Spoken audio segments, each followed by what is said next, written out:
Assalamualaikum warahmatullahi wabarakatuh. Kami dari kelompok C akan mempresentasikan transformasi digital dalam bidang pendidikan.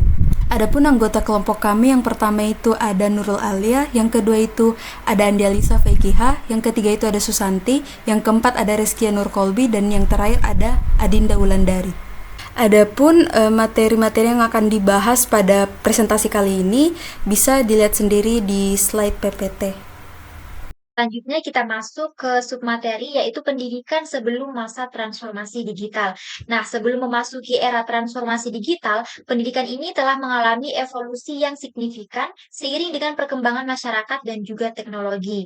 Nah, sejarah pendidikan sebelum masa transformasi digital mencakup beragam metode pengajaran, kurikulum, dan juga sistem pendidikan yang telah mempengaruhi perkembangan pendidikan saat ini.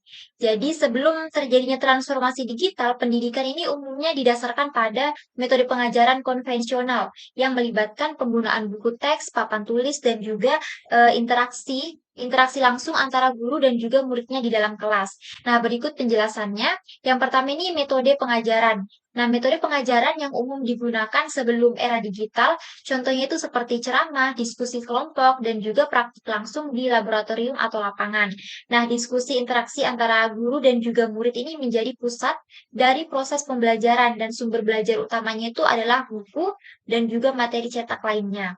Nah, untuk yang kedua yaitu akses terhadap sumber belajar. Jadi, sebelum transformasi digital, akses terhadap sumber belajar itu berbasis pada perpustakaan, buku teks, dan juga materi cetak lainnya. Proses penelitian dan juga pengumpulan informasi ini memerlukan waktu yang lebih lama dan terkadang terbatas oleh ketersediaan sumber daya. Nah, untuk yang ketiga yaitu kurikulum. Kurikulum pendidikan sebelum transformasi digital ini cenderung lebih berpusat pada pembelajaran akademis yang mengutamakan penguasaan teori dan juga pengetahuan secara umum. Untuk yang terakhir yaitu konklusi. Pendidikan sebelum masa transformasi digital itu mencerminkan sebuah era di mana akses terhadap informasi dan metode pembelajarannya ini masih terbatas oleh teknologi konvensional. Yang selanjutnya, eh, semenjak masuknya teknologi dalam dunia pendidikan, banyak perubahan-perubahan yang terjadi dalam proses pembelajaran. Contohnya seperti untuk yang pertama itu dahulu guru mengajar dengan papan tulis. Nah, saat ini guru mengajar menggunakan proyektor. Jadi buku teks masih dipakai sampai sekarang. Nah, akan tetapi kepraktisan buku teks ini terkalahkan dengan hadirnya e-book. E-book dibilang lebih praktis dan bisa dibawa kemana-mana oleh siswa, sehingga siswa dengan gratis dapat mendownload e-book tersebut dan bisa disimpan di laptop atau di dalam smartphone. Sehingga dengan mudah siswa dapat membawa berbagai buku pelajaran berbentuk e-book kemana-mana tanpa merasa berat. Nah, untuk yang kedua, dulu siswa-siswa itu memakai buku teks, nah sekarang memakai e-book. Nah, sekarang itu sudah jarang guru mengajar dengan menggunakan papan tulis. Akan tetapi meskipun seperti itu, eksistensi papan tulis sebagai alat pembelajaran masih terjaga sampai sekarang. Kini berkat perkembangan teknologi pendidikan sudah banyak guru yang menggunakan proyektor untuk menayangkan materi pembelajarannya. Dengan hadirnya proyektor ini dapat mempercepat penyampaian informasi kepada siswa. Nah, tidak seperti dulu, siswa harus menunggu guru menulis di materi di papan tulis, dan siswa harus mencatat terlebih dahulu, kemudian guru baru menjelaskan materinya. Namun saat ini tidak seperti itu. Nah, untuk yang ketiga, perubahan yang ketiga itu dulu tugas dikumpulkan secara langsung kepada guru, namun saat ini pengumpulan melalui email atau platform lainnya. Jadi dulu penggunaan email hanya digunakan sebagai media komunikasi saja untuk surat menyurat. Tetapi sekarang tidak jarang guru menugaskan siswa untuk mengirim tugasnya ini melalui media pesan elektronik atau yang lebih dikenal dengan istilah email. Nah, untuk perubahan yang keempat yaitu bahan belajarnya. Nah, bahan belajar tidak hanya di perpustakaan tetapi bisa diakses melalui internet.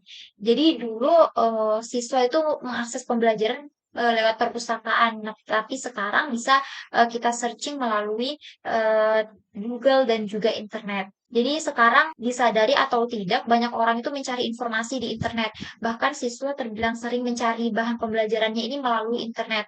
Mereka lebih suka browsing-browsing dibandingkan membuka atau mempelajari buku di perpustakaan. Perbedaannya juga ini terdapat pada pelaksanaan ujian nasional. Jadi kini ujian nasional ini tidak dilakukan secara manual, melainkan ujian nasional sudah berbasis komputer.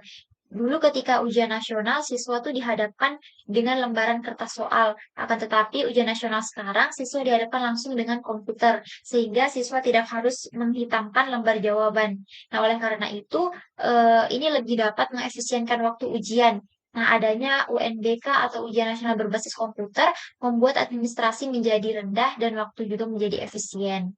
Nah, kelima poin yang telah saya jelaskan tadi merupakan perubahan-perubahan yang sangat terasa semenjak masuknya teknologi ke dalam bidang pendidikan. Dari 5 poin tersebut telah dibuktikan bahwa dengan masuknya teknologi ke dalam tubuh pendidikan Indonesia, menjadikan proses penyampaian informasi kepada siswa ini menjadi lebih mudah. Nah, di balik kemudahan kepraktisan tersebut, ternyata juga ada dampak yang kurang baik dari hadirnya teknologi dalam pendidikan. Baik, di sini saya akan menjelaskan tentang konsep dan sistematika transformasi digital. Transformasi digital dalam pendidikan adalah proses mengintegrasikan teknologi digital ke dalam semua aspek pendidikan, termasuk pengajaran, pembelajaran, dan pengelolaan sekolah. Tujuannya adalah meningkatkan kualitas pendidikan dan membuatnya lebih mudah diakses oleh semua orang. Adapun beberapa elemen kunci dari transformasi digital dalam pendidikan. Yang pertama, teknologi digital yang dimana penggunaan teknologi digital seperti pembelajaran online, platform, pembelajaran adaptif, dan teknologi pendidikan lainnya untuk meningkatkan proses belajar mengajar. Yang kedua, perubahan budaya. Menciptakan budaya belajar yang terbuka terhadap inovasi dan penggunaan teknologi digital. Yang ketiga, proses yang dioptimalkan. Menjelaskan tentang merancang ulang proses pendidikan untuk memanfaatkan teknologi digital dan meningkatkan efisiensi. Yang keempat, strategi digital mengembangkan strategi yang jelas untuk mengarahkan transformasi digital dalam pendidikan dan memastikannya selaras dengan tujuan pendidikan. Sistematika transformasi digital dalam pendidikan yaitu transformasi digital dalam pendidikan melibatkan penerapan teknologi, informasi, dan komunikasi untuk meningkatkan efisiensi, aksesibilitas, dan kualitas pembelajaran. Adapun sistematika umum dan dalam transformasi digital pendidikan. Yang pertama, analisis kebutuhan dan perencanaan. Tahap ini melibatkan identifikasi masalah dan peluang dalam sistem pendidikan yang dapat diatasi atau dimanfaatkan dengan teknologi digital. Yang kedua, infrastruktur TIC, yaitu membangun infrastruktur TIC yang mencakup jaringan internet yang cepat dan stabil, akses perangkat keras seperti komputer, tablet, dan smartphone, serta perangkat lunak dan platform pendidikan yang sesuai. Yang ketiga, pembelajaran berbasis teknologi, yaitu mengintegrasikan teknologi dalam proses pembelajaran, seperti menggunakan platform pembelajaran daring, aplikasi pembelajaran, simulasi, dan konten multimedia interaktif untuk meningkatkan keterlibatan dan pemahaman siswa. Yang keempat, pengembangan kurikulum digital, yaitu merancang kurikulum yang memanfaatkan teknologi digital untuk menyajikan materi secara dinamis, relevan, dan interaktif. Ini termasuk penggunaan sumber daya digital seperti video pembelajaran dan platform pembelajaran adaptif. Yang kelima, pelatihan dan pengembangan tenaga pendidik, yaitu memberikan pelatihan yang diperlukan kepada guru dan staf pendidikan dalam menggunakan teknologi digital dengan efektif dalam proses pembelajaran, manajemen kelas, dan evaluasi. Yang keenam, evaluasi dan pemantauan. Melakukan evaluasi terus-menerus terhadap implementasi teknologi digital dalam pendidikan untuk mengukur efektivitasnya, menemukan area yang perlu perbaikan, dan mengidentifikasi inovasi baru. Yang ketujuh, kolaborasi dan kemitraan. Mendorong kolaborasi antara institusi pendidikan pemerintah, industri, dan masyarakat sipil untuk mendukung transformasi digital pendidikan. Ini termasuk berbagi sumber daya dan pengembangan inovasi baru. Yang kedelapan, pengolahan data dan privasi. Memastikan bahwa data siswa dan informasi pribadi lainnya dikelola dengan aman dan sesuai dengan regulasi privasi yang berlaku. Yang kesembilan, aksesibilitas dan inklusi. Memastikan bahwa teknologi digital dapat diakses oleh semua siswa tanpa kecuali, termasuk mereka yang memiliki keterbatasan fisik, ekonomi, dan geografis. Yang kesepuluh, kontinuitas pembelajaran fleksibel, yaitu membangun sistem pendidikan yang fleksibel dan dapat beradaptasi, termasuk pembelajaran jarak jauh dan hybrid, untuk menghadapi tantangan seperti pandemi atau perubahan lingkungan belajar. Adapun manfaat transformasi digital dalam pendidikan yaitu meningkatkan kualitas pembelajaran, meningkatkan akses ke pendidikan, meningkatkan efisiensi. Adapun tantangan transformasi digital dalam pendidikan, yang pertama itu biaya. Biaya termasuk tantangan dalam transformasi dalam pendidikan karena implementasi teknologi digital dan perubahan proses dalam pendidikan dapat memerlukan biaya yang signifikan. Yang kedua, keterampilan. Guru dan siswa mungkin perlu mengembangkan keterampilan dan pengetahuan baru untuk memanfaatkan teknologi digital secara efektif. Yang ketiga, perubahan budaya. Transformasi digital dalam pendidikan dapat menimbulkan perubahan budaya belajar yang signifikan yang dapat menjadi proses yang sulit dan memakan waktu. Baik, di sini saya akan lanjutkan materinya, yaitu indikator pengukuran transformasi digital di dunia pendidikan. Indikator pengukuran yang pertama yaitu Indeks Digitalisasi Pendidikan atau IDP. Di mana IDP ini adalah sekumpulan alat dan metode yang digunakan untuk mengukur dan menganalisis tingkat kematangan digital dan kemajuan transformasi digital dalam sistem pendidikan. Indeks ini biasanya mencakup berbagai aspek yang berkaitan dengan penerapan teknologi digital dalam pendidikan. Aspek-aspeknya itu meliputi, yang pertama itu aspek infrastruktur, di mana kita menilai akses dan kualitas infrastruktur digital seperti konektivitas internet, perangkat keras, dan perangkat lunak yang digunakan oleh siswa, guru, dan institusi pendidikan. Kemudian aspek yang kedua yaitu penggunaan teknologi, di mana di sini kita mengukur sejauh mana teknologi digital digunakan dalam proses belajar mengajar, baik dalam hal metode pembelajaran, alat bantu belajar, maupun administrasi pendidikan. Aspek yang ketiga yaitu keterampilan digital, di mana di sini kita menilai tingkat keterampilan digital siswa, guru, dan tenaga pendidik lainnya. Ini mencakup kemampuan untuk menggunakan teknologi digital dengan efektif dan efisien. Kemudian aspek selanjutnya yaitu konten digital, di mana di sini kita menilai ketersediaan dan kualitas konten digital yang digunakan dalam pendidikan, seperti e-book, video pembelajaran, dan sumber daya digital lainnya. Kemudian aspek selanjutnya yaitu kebijakan dan regulasi, di mana di sini kita melihat sejauh mana kebijakan pemerintah mendukung digitalisasi pendidikan, termasuk regulasi yang terkait dengan penggunaan teknologi digital dalam pendidikan.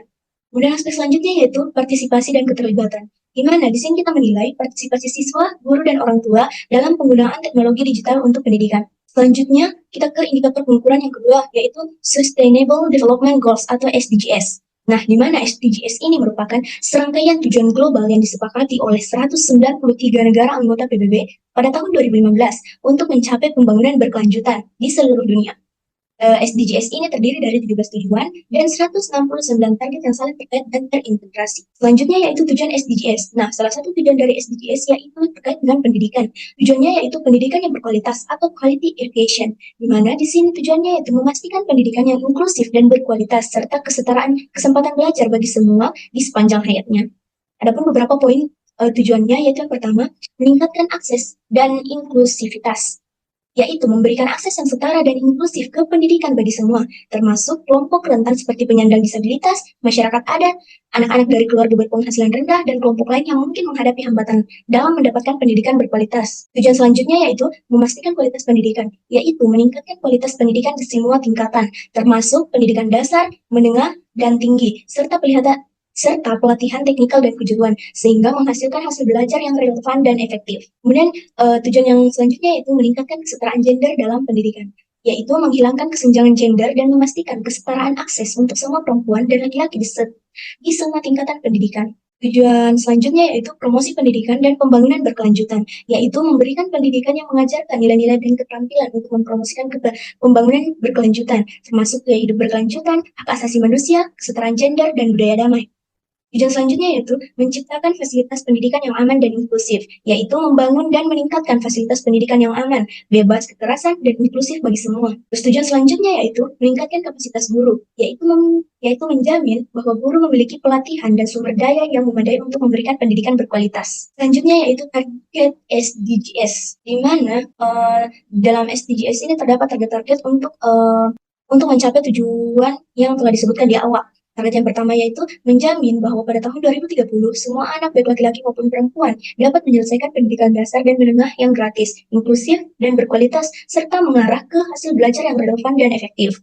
Kemudian target yang kedua yaitu menjamin bahwa pada tahun 2030 semua anak memiliki akses ke pengembangan, perawatan, dan pendidikan anak usia dini yang berkualitas sehingga siap memasuki pendidikan dasar. Kemudian target yang ketiga yaitu menjamin bahwa pada tahun 2030 semua perempuan dan laki-laki memiliki akses yang setara ke pendidikan tinggi yang terjangkau dan berkualitas. Selanjutnya yaitu indikator yang digunakan dalam IDP dan SDGs.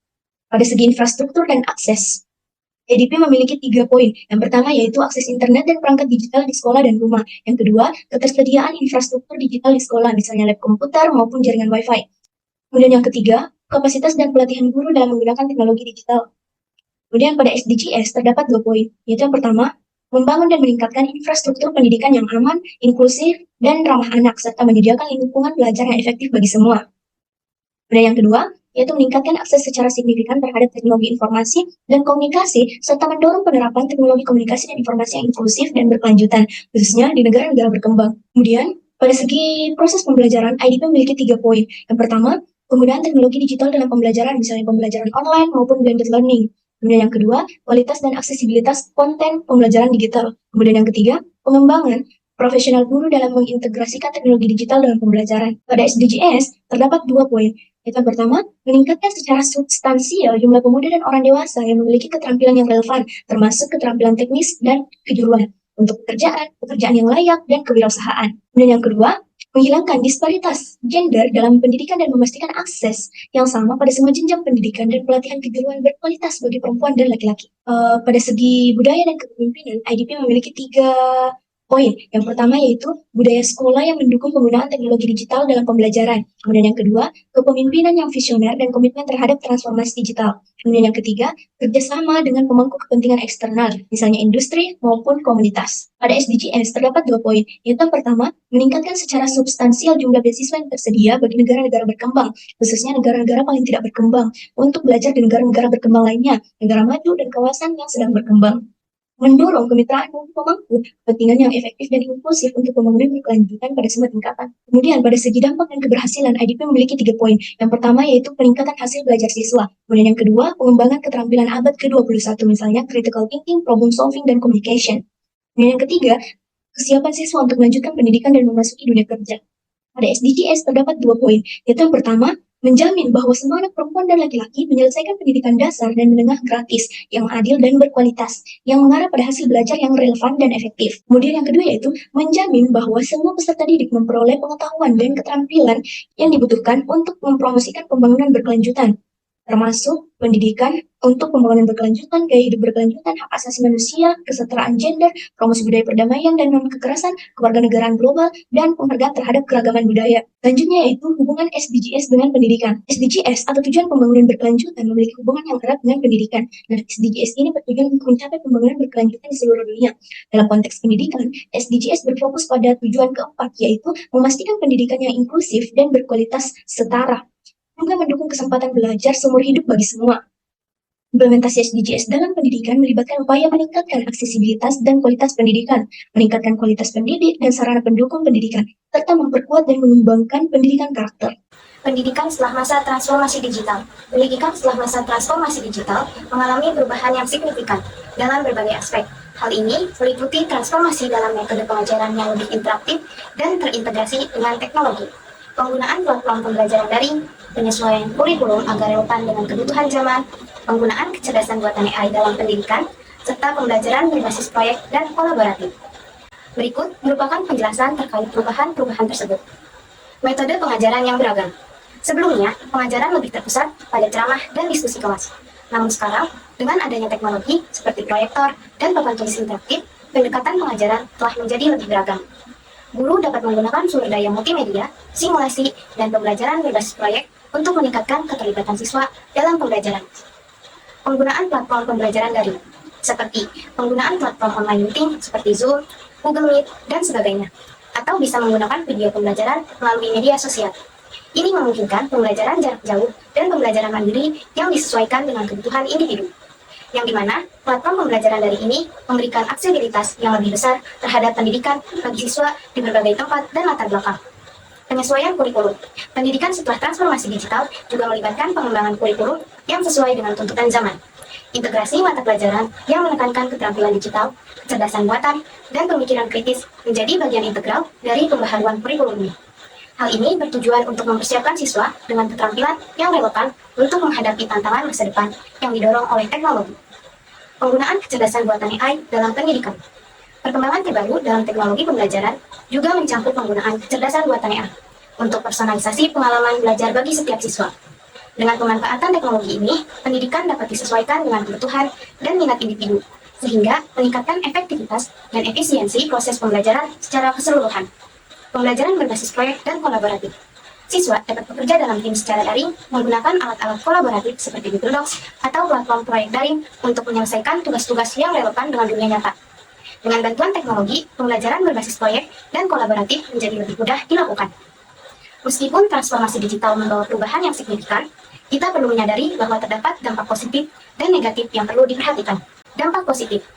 Aksesibilitas.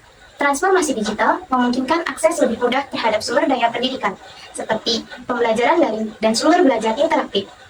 Fleksibilitas. Siswa dapat belajar sesuai dengan ritme dan gaya belajar mereka sendiri, karena ada banyak pilihan platform dan metode pembelajaran yang tersedia. Kolaborasi global. Siswa dapat berkolaborasi dengan orang-orang dari berbagai belahan dunia, memperluas wawasan dan perspektif mereka, dan mereka juga dapat berbagi pengetahuan, pengalaman, dan ide secara global melalui platform pembelajaran online, forum diskusi, atau proyek bersama. Dampak negatif. Kesenjangan akses. Tidak semua orang memiliki akses yang sama terhadap teknologi dan internet, sehingga ada resiko kesenjangan akses pendidikan. Kecanduan teknologi. Siswa mungkin rentan terhadap kecanduan teknologi, mengganggu fokus dan produktivitas dalam pembelajaran. Kurangi interaksi sosial. Pembelajaran daring dapat mengurangi interaksi sosial langsung yang penting untuk perkembangan sosial dan emosional siswa. Nah, di sini kami mengambil lokasi yang menurut kami masih kurang dalam bidang transformasi digitalnya. Nah, di sini kami mengambil contoh salah satu sekolah yang ada di Desa Lembang Awan, Kecamatan Awan Rantai Karua, Kabupaten Toraja Utara, Provinsi Sulawesi Selatan, yaitu SMP Negeri 2 Awan Rantai Karua Satap. SMP Negeri 2 Awan Rantai Karua Satap ini merupakan sebuah SMP yang tentunya berada di daerah pegunungan. Mengapa kita memilih lokasi ini? Karena mereka pasti mengalami kesenjangan akses pendidikan. Nah, wilayah pegunungan seringkali mengalami kesulitan dalam akses pendidikan yang berkualitas. Dengan adanya transformasi digital, dengan kita tingkatkan transformasi digitalnya, SMP Negeri 2 Awan Rantai Karua Satap dapat mengatasi tantangan ini dan memberikan akses pendidikan yang lebih luas. Terus yang kedua, potensi pembangunan.